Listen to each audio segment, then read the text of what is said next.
Karol Markowicz joins us now. She is the host of the Karol Markowicz Show on the Clay and Buck Podcast Network, which we hope you will all subscribe to and check out. Also, Normally, with Mary Catherine Ham. Two shows they're doing fantastically. Karol, great to have you on. Hi, Buck. Thanks so much for having me. So let's talk about first off, did you see the loons running into Trump Tower? And Yeah. they've been rounded up and flex cuffed and everything else. But a lot of Jews for Palestine signs in there. What's this all about? Well, I'll tell you that the Jewish Voices for Peace are neither Jews nor for peace. So don't take their word for it. A lot of them just use the label to say that, oh, we're not like the other Jews who actually support the existence of Israel, and they might have like some relative in the distant past that was Jewish, and so they claim that, or sometimes they don't even have that. But they're also not for peace because there was peace on October 6th. They weren't protesting on October 7th when Hamas attacked Israel. They're only around to basically cause harm to Israel and to America. It kind of bothers me that it's gotten to where the protests are seen as just about Israel. They're really not. They're about Western civilization. They're about the United States. If you remember back to last year where the frat boys became the heroes of the day, they weren't protecting the Israeli flag. They were protecting the American flag that the protesters were trying to destroy. So, I get that Israel is a hot issue, and obviously a lot of things stem from the Middle East, but really we're protecting Western civilization, and these lunatics want to bring it down. Now, what do you think about the left rallying around this Mahmoud Khalil guy? I mean, Secretary Rubio, we played him earlier in the show talking about how it's pretty straightforward. And by the way, I didn't know that the Secretary of State, or rather that the federal government had the authority to just say, even if you're on a green card, right? Visa, that I would have guessed, yeah, you can probably just be told, go home, you're here on a visa. But even with a green card, it's probationary status until you actually get citizenship.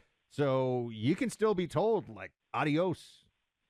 Yeah, that's exactly it. And if you go to any other country and you try to foment dissent and start protests, you're going to face the same challenges, especially if you're part of your cause is to bring down the country that you would like to be a part of.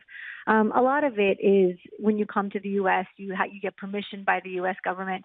You're not allowed to do certain things, and you have to behave yourself. If you get in trouble with the law in a way that an American citizen might even have a small misdemeanor, you could be kicked out for that. And a lot of things that you need to kind of live up to when you're trying to become a citizen of America. And there are some challenges, and there are definitely some roadblocks that are meant to be there so that we get kind of the best people. And what's happened in the last decade is that we've completely forgotten about how the whole process works. There used to be a process in place. Of course, during the Biden administration, people just came in, they could do whatever they want. They didn't have to follow any of the rules or the laws. I think what we're seeing now is an end to that kind of attitude that, no, this is not going to happen on Donald Trump's watch. He got elected under the idea of getting rid of a lot of the policies that have really slowed our country down.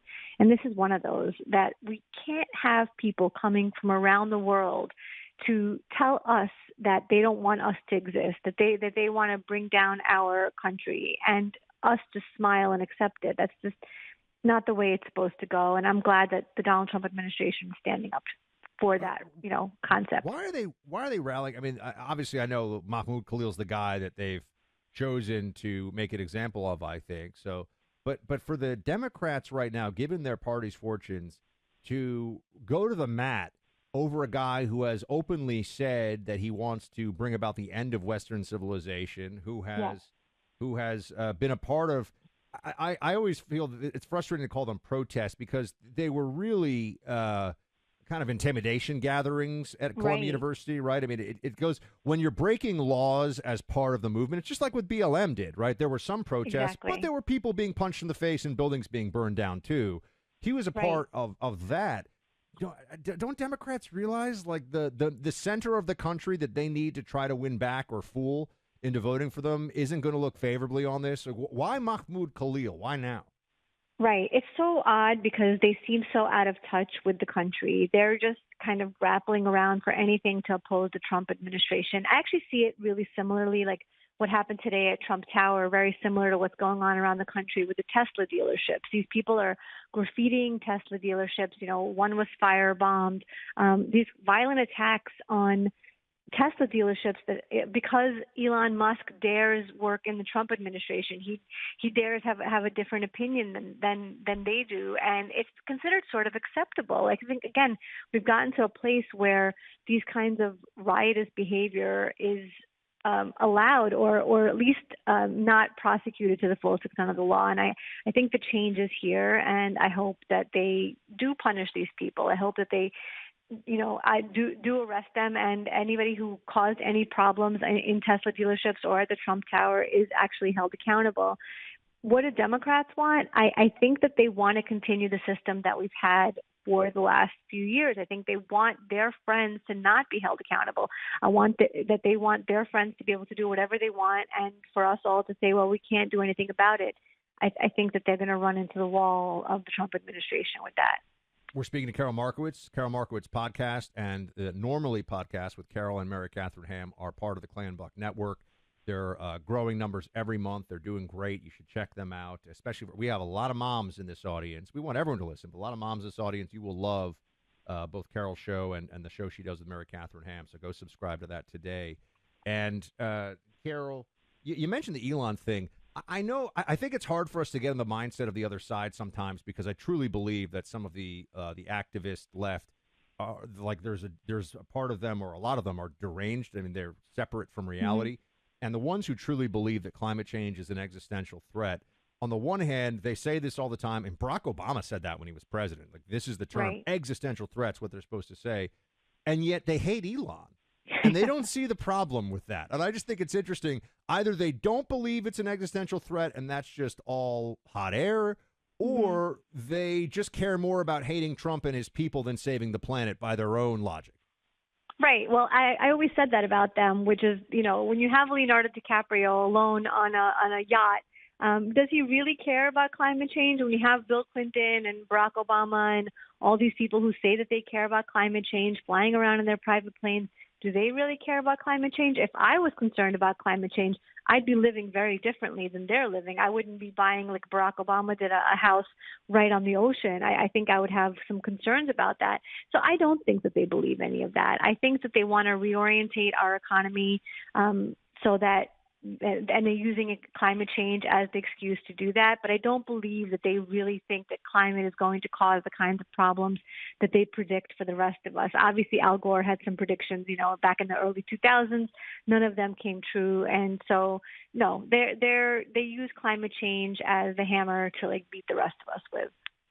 Yeah, it just strikes me that the whole thing is so disingenuous. Mm-hmm. And has been all, and the leaders of that movement, I mean, Al Gore, the whole thing has just been Greta Thunberg. Yeah. People, I will never forget CNN breathlessly reporting on every word about a 16-year-old girl talking about how we have to change trillions of dollars of economic output because her future has been stolen from her. Right. I remember when Greta Thunberg, my kids would come home from school in Brooklyn and I'd say, what did you learn today? And they'd say, we learned about Greta Thunberg every day for months and months and months. She was the entire science curriculum. So it is really part of being part of the team is you're supposed to say the right words, you're supposed to worship the right people. And the left has really got to realize that people are onto them and they don't like their team anymore, that what the things that they say come across as crazy to the rest of the country. And I don't know if they reverse themselves anytime soon or they just keep going and hope for the best. Karol, one more for you here. Have you heard the latest from Trump on Canada? Yeah. Buck, I don't want Canada to be our 51st state. I don't like Canada. So help me out, because look, with the tariff stuff and with Russia, Ukraine, I see so many things where I know what Trump's doing. Trump's doing the Trump thing. I think on Canada, he's doing a version of the Trump thing. Right. But with the 51st state thing, is he just straight trolling them? What do you make of this? Because you're very reasonable about all things Trump. You don't get all hysterical. But I sit here, I'm like, he's really staying on this. I'm a little surprised. Right. I really don't know because I thought he was trolling, and then it doesn't seem like he's trolling anymore. Back in December, I tweeted, or whatever it's called on X, but I posted, it's important to stand up to Donald Trump and say, absolutely no, we don't want Canada to be our 51st state. And I was joking, and all the responses were like, Trump is joking. You got to stop taking him so seriously.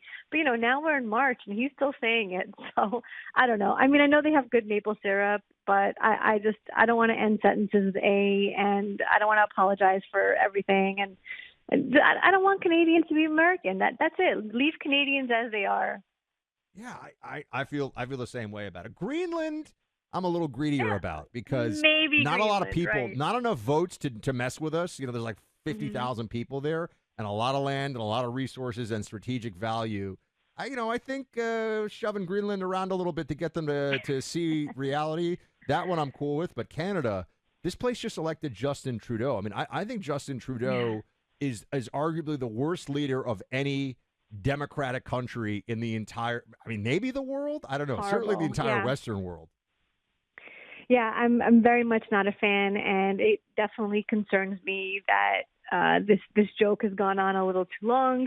I don't mind trolling Canada if that's what we're doing here, but if there's really any attempt to have them join us, I say no, thank you. Yeah, I don't think there will be. So I just think Trump really enjoys this.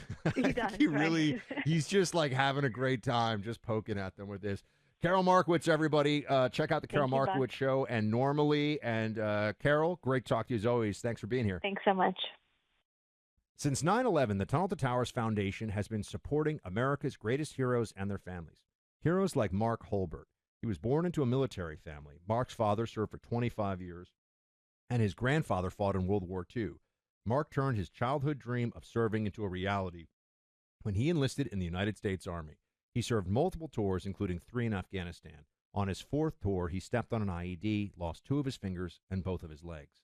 The Tunnel to Towers Foundation provided Mark and his family with a mortgage-free smart home, which enables Mark to live more independently. Mark and so many others have paid a high price to protect our country and communities. Friends like you have helped to say thank you to Mark and so many others, not just with words, but through actions. Help even more of America's heroes like Mark by supporting Tunnel to Towers. Join us in donating $11 a month to Tunnel to Towers at t2t.org. That's T, the number 2, T.org.